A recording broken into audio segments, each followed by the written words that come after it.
Welcome students. இப்போ நம்ம என்ன பார்க்க போகிறோம் அப்படின்னாக்க 12th காமர்ஸில் யூனிட் 4 ஹியூமன் ரிசோர்ஸ் மேனேஜ்மெண்ட் பார்த்துக்கிட்டு இருக்கோம். இதில் சாப்டர் 11 எம்ப்ளாயி செலெக்ஷன் ப்ராசஸ் தான் பார்க்குறோம். இதில் ஒரு 5 மார்க் கொஸ்டின் பார்க்கலாம். என்ன கொஸ்டின் அப்படின்னாக்க factors influencing selection process. Selection ப்ராசஸில் என்னென்ன ஃபேக்டர்ஸ்லாம் இன்ஃப்ளூயன்ஸ் ஆகுது அப்படின்னு பார்க்க போகிறோம். என்னென்ன ஃபேக்டர்ஸ்லாம் இருக்குன்னு பார்க்க போகிறோம். அதை பாருங்கள். Factors influencing employee selection process are listed below. கீழே உள்ளதுனா எம்ப்ளாயி செலெக்ஷன் ப்ராசஸ் உள்ள ஃபேக்டர்ஸ் இன்ஃப்ளூயன்சிங் தான் என்னென்னு பாருங்கள். First point, nature of post.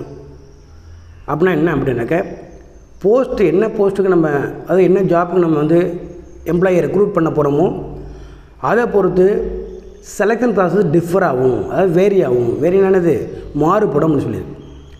என்ன போஸ்ட்டுக்கு நம்ம அவங்கள செலக்ட் பண்ண போகிறோமோ அதை பொறுத்து என்ன ஆகுனாக்க செலெக்ஷன் ப்ராசஸே டிஃபர் ஆகும். அது ஒரு போலீஸ் ஆஃபீஸர் ஒரு மிலிட்ரி மேனை செலக்ட் பண்ணும் பொழுது வேறு மாதிரியான ஃபிட்னஸ்லாம் அவங்கள்ட்ட நம்ம எதிர்பார்க்கணும். செலெக்ஷன் ப்ராசஸ் வேறு மாதிரி இருக்கும். அதே போல் ஒரு பேங்க் ஆஃபீஸர், ஒரு சேல் டேக்ஸ் ஆஃபீஸர், ஒரு இன்கம் டேக்ஸ் ஆஃபீஸர் நம்ம செலக்ட் பண்ணும்போது அவங்கள்ட்ட வேறு மாதிரியான ஃபிட்னஸ்லாம் நம்ம எதிர்பார்க்கணும். இதுதான் கான்செப்ட்.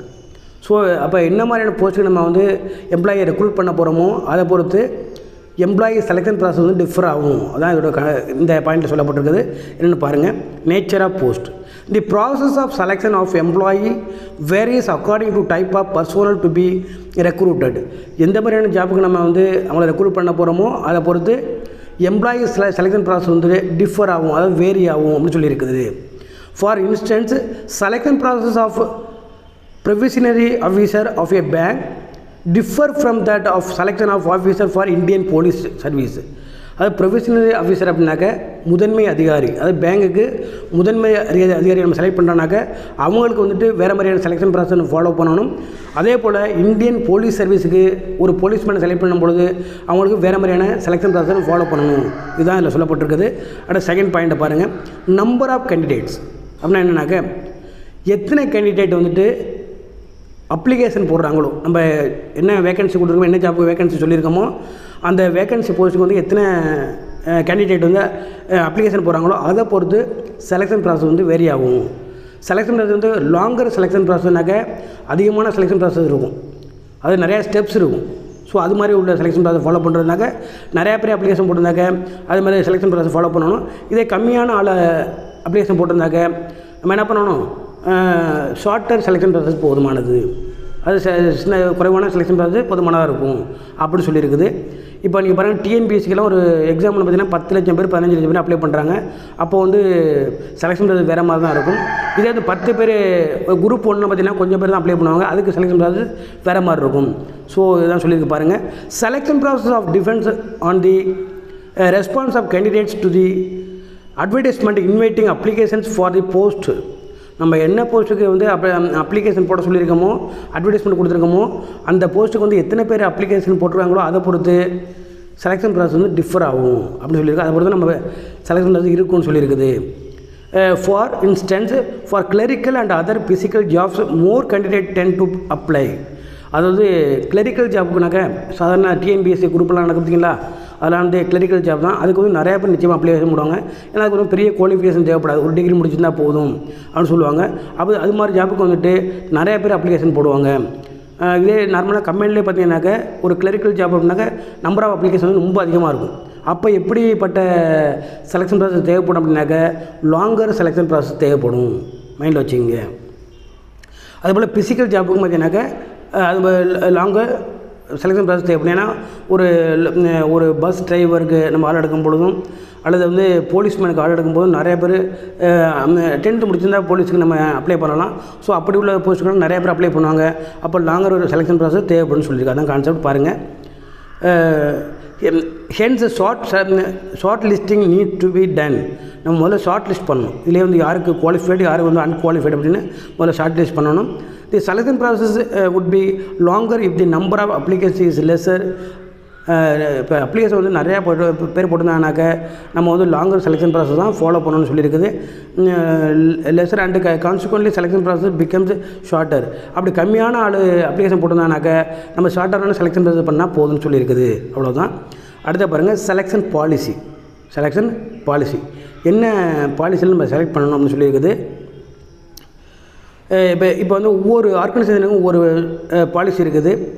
சில பேர் வந்து ஸ்ட்ரைட்டாக இன்டர்வியூ பண்ணி செலக்ட் பண்ணிடுவாங்க.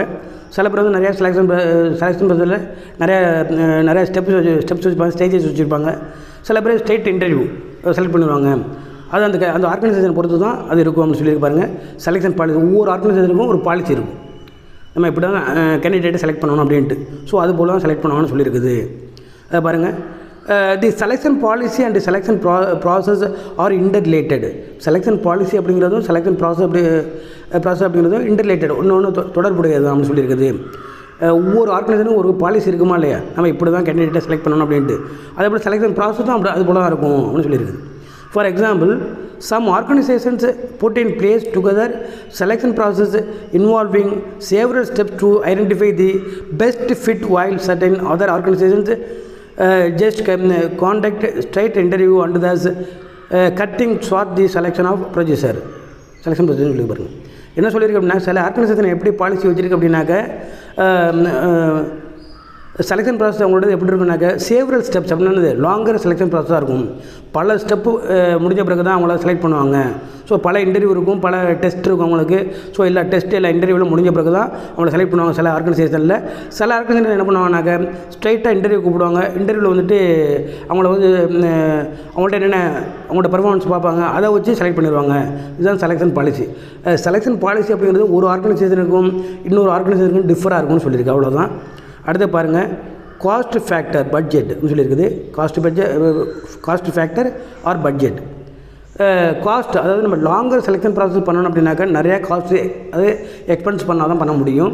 இதே ஷார்ட்டர் செலெக்ஷன் ப்ராசஸ் அப்படின்னாக்கா குறைவான காஸ்ட்லேயே நம்ம பண்ண முடியும். இதுதான் சொல்லியிருக்கு பாருங்கள். அதில் the longer selection process entailed higher காஸ்ட்னது. The longer selection process entails higher cost. Longer selection process பண்ணணுன்னாக்கா நிறையா செலவு பண்ணால் தான் பண்ண முடியும். நம்ம அது பல டெஸ்ட் பண்ணணும், பல இன்டர்வியூ பண்ணணும் அப்படின்னாக்கா உங்களுக்கு வந்து நிறையா எக்ஸ்பென்ஸ் பண்ணால் மட்டும்தான் நம்ம வந்துட்டு அந்த செலெக்ஷன் ப்ராசஸ் பண்ண முடியும். Hence organisations which cannot afford to spend a larger resource tend to shorten selection process while organization. அதாவது நிறையா ரிசோர்ஸ் இருந்தால் மட்டும்தான் நம்ம வந்து அதிகமான ஸ்டெப் உள்ள, அதாவது லாங்கர் செலெக்ஷன் ப்ராசஸ் செலக்ட் பண்ண முடியும். நம்மள்ட்ட கம்மியான ஷார்ட்டர் ரிசோர்ஸஸ் தான் இருக்குது அப்படின்னாக்க நம்ம வந்துட்டு கம்மியான செலவுலேயே நம்ம என்ன பண்ணலாம், நம்மளை செலக்ட் பண்ணிடலாம்னு சொல்லியிருக்குது. while organizations with sound financial conditions can afford to adapt lengthier selection process. எந்த ஆர்கனைசேஷனில் சவுண்டு ஃபினான்ஷியல் கண்டிஷன், நிறைய ஃபினான்ஷியல் கண்டிஷன் இருக்குதோ, அதாவது அதிகமான இன்வெஸ்ட்மெண்ட் அதிகமான கேபிட்டல் இருக்குதோ, அந்த கம்பெனி என்ன பண்ணலாம் அப்படின்னாக்க லாங்கர் செலெக்ஷன் ப்ராசஸை ஃபாலோ பண்ணிக்கலாம்னு சொல்லிட்டாங்க. ஓகேவா? அடுத்த பாருங்கள், 5th பாயிண்ட் முடிஞ்சிச்சு. Level of education qualification and experience and exposure. அது எஜுகேஷன் குவாலிஃபிகேஷனை பொறுத்து தான் நம்பர் ஆஃப் கேண்டிடேட் வருவாங்க. இப்போ பார்த்தீங்கன்னா நீங்கள் வந்து சாதாரண கிளரிக்கல் ஜாப் அல்லது பிசிக்கல் ஜாப், போலீஸ் ஆஃபீஸர் அப்படின்னாங்க நிறைய கேண்டிடேட் அப்ளிகேஷன் போடுவாங்க. இதே வந்து ஒரு பர்டிகுலர் போஸ்ட்டுக்கு ஒரு ரேரான போஸ்ட் இருக்குது. அதாவது பார்த்தீங்கன்னாக்க ஒரு ஃபினான்ஷியல் ஆஃபீஸர், ஒரு சிஇஓ, சயின்டிஸ்ட்டு, ஆர்கிடெக்சர், சேர்மேன், அதாவது ஒரு மேனேஜிங் டைரக்டர், இப்படிலாம் பார்த்தீங்கன்னா அதிகமான குவாலிஃபிகேஷன் உங்களுக்கு தேவைப்படும்.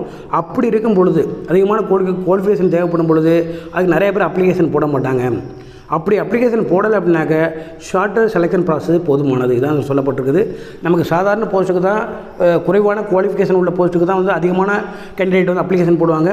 அதிகமான குவாலிஃபிகேஷன் உள்ள வெரி ரேரான போஸ்ட்டுக்கெல்லாம் பார்த்தீங்கன்னாக்கா கம்மியான பர்சன் தான் அப்ளிகேஷன் போடுவாங்க. இதான் சொல்லியிருக்குது. அப்போ அதுக்கு வந்து கம்மியான அப்ளிகேஷன் போடும் பொழுது அது ஷார்ட்டர் செலெக்ஷன் ப்ராசஸ் போதுமானதுன்னு சொல்லியிருக்கு. ஓகே, இதுதான் இப்போ சொல்லி பாருங்கள். Level of education qualification and experience and exposure அப்படின்னு சொல்லியிருக்குது. எக்ஸ்பீரியன்ஸ் எக்ஸ்போஷர் அதிகமாக கேட்கும்போது அவங்களுக்கு என்ன பண்ணுவாங்க, கம்மியான ஆள் தான் அப்ளிகேஷன் போடுவாங்க. The process of selection depends on the experience and educational qualification and exposure required for the post. சில போஸ்ட்டுக்கு வந்து எஜுகேஷன் குவாலிஃபிகேஷன் ஹையாக இருக்கணும், உங்களுக்கு எக்ஸ்பீரியன்ஸ் வந்து அதிகமான இயர்ஸ் இருக்கணும், எக்ஸ்போசர் அவங்களுக்கு வந்து நல்ல திறமை உள்ள எஃபிஷியன்ட் பர்சனாக இருக்கணும். அப்படின்னாக்க அந்த போஸ்ட்டுக்கு அப்ளை பண்ணுற நம்பர் ஆஃப் கேண்டிடேட் வந்து ரொம்ப லெஸ்ஸராக தான் இருப்பாங்கன்னு சொல்லியிருக்குது. For example, for selection of financial officer, treasurer, legal adviser, designer, architecture, CEOs, scientist, chairman extra. இந்த மாதிரி பல போஸ்ட்டுக்கு இப்போ நம்ம சொன்ன பல போஸ்ட்டுக்கு வந்து அப்ளை பண்ணணும் அப்படின்னாக்க இதில் வந்து இந்த மாதிரியான கேண்டிடேட்லாம் கிடைக்கிறது ரொம்ப கஷ்டம். அதனால் இதுக்கு வந்து கம்மியான கேண்டிடேட், அதாவது நான் லெஸ்ஸர் நம்பர் ஆஃப் கேண்டிடேட் தான் அப்ளிகேஷன் போடுவாங்கன்னு சொல்லியிருக்குது. Selection process is shorter as only few candidate compete with higher education qualification and credential. அதாவது இது பார்த்தீங்கன்னாக்கா இந்த எஜுகேஷன் குவாலிஃபிகேஷன் வந்து அதிகமாக உள்ள கேண்டிடேட் வந்து ரொம்ப கம்மியாக தான் இருப்பாங்க. அது இந்த எக்ஸ்பீரியன்ஸ் எக்ஸ்போசர்லாம் அது ரொம்ப ஹையாக இருக்க கேண்டிடேட் வந்து ரொம்ப கம்மியான ஷார்ட்டர் நம்பர் தான் இருப்பாங்க. அப்போ இவங்களுக்கு வந்து ஷார்ட்டர் செலெக்ஷன் ப்ராசஸ் போதுமானது, அதிலே நம்ம என்ன பண்ணலாம், அவங்களே செலக்ட் பண்ணிடலாம்னு சொல்லியிருக்குது. இவ்வளோ தான். இதை வந்து ஃபேக்டர்ஸ் இன்ஃப்ளூயன்சிங் செலெக்ஷன் ப்ராசஸ். இதை நல்லா பார்த்துங்க, ஒரு இம்பார்ட்டன்ட் கொஸ்டின் தான். Okay, thank you.